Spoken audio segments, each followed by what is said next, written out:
So, ito na nga yung kaganapan namin ng New Year's Eve. Ito nga yung handa namin sa bahay. So, very onti nga lang to. Dahil tatlo nga lang kami kasi pinaka-celebration namin dun sa may family namin sa may third floor. Syempre, ayaw naman namin na wala kaming handa mismo sa may loob ng bahay namin. Kaya ayan, kahit onti pa paano, bumili kami. Ito nga ang ate CL ko. So, lagi niya ginagawa yan. Lagi niyang kinikisan nga yung baby brother niya or baby sister niya. Alam mo yung talaga ramdam mo sa kanya na excited na siya. Tsaka masaya siya na magkakaroon na siya ng kapatid. So, ilang days na nga lang din, malalaman na nga rin naman yung gender niya. Kasi by January 3 nga, is-schedule ko nga forecast, so yung ultrasound. Tapos by January 9 namin siya i-reveal, sasabay namin sa birthday ng ate CL. By the way, umakyat na nga rin kami dito sa may third floor. Ito nga yung food na handa namin na nagpatlak-patlak kami. So sa side nga to ng family ni King, so yung family ko hindi ko sila nakasama ngayong taon. 3 years ko na nga sila hindi nakakasama mag New Year. So sabi talaga namin by next year babawi kami. So next year nagplano kami na sa Christmas saka sa New Year, sila naman yung mga kasama ko.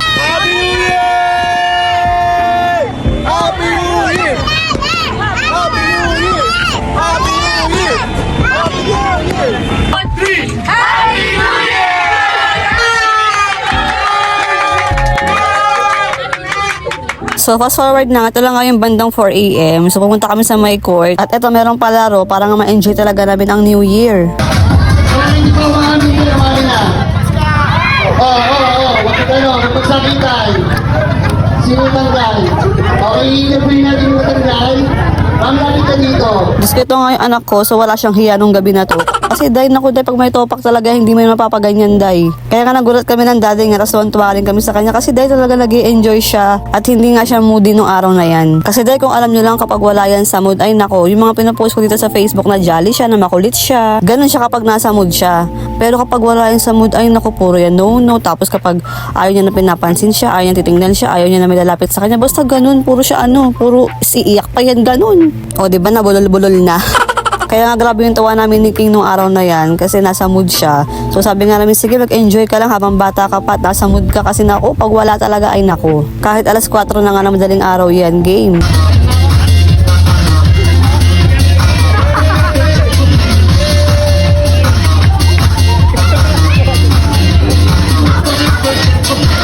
So by the way nga, ito nga pinagsama ko na nga lang yung ganap namin ng New Year's Eve. And yung schedule nga sa ultrasound ko dahil ilang araw na naman ng pagitan. Bali 8 AM nga yung schedule ko. So itong batang ito, Diyos ko, nagising. Talaga naramdaman na aalis kami ng daddy niya. Nandito nga rin yung tita Mimi niya kasi siya yung magbabantay. So buti lang talaga nauto namin siya na wag siyang sumama.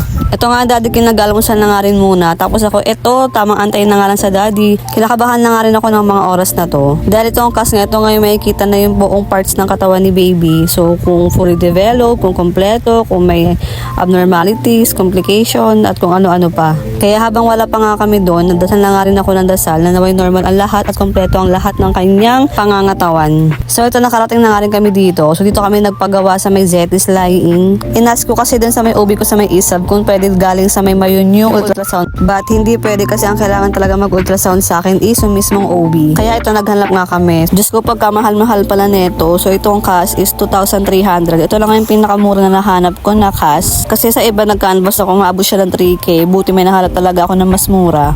Last time kay sale, wala naman akong ganito. Kaso ngayon kasi nagsilan niya ako. Kaya kinailangan akong i-ultrasound lang cash. Para to make sure nga is okay si baby. So by the way nga, share ko sa inyo, natutuwa talaga ako sa face ko ngayon. Kasi hindi ako sobrang tinigyawad. So ayan, may medyo onti-onti tayo dyan. Pero hindi katulad talaga nung last kay sale. Diyos ko, talagang pinuno yung face ko.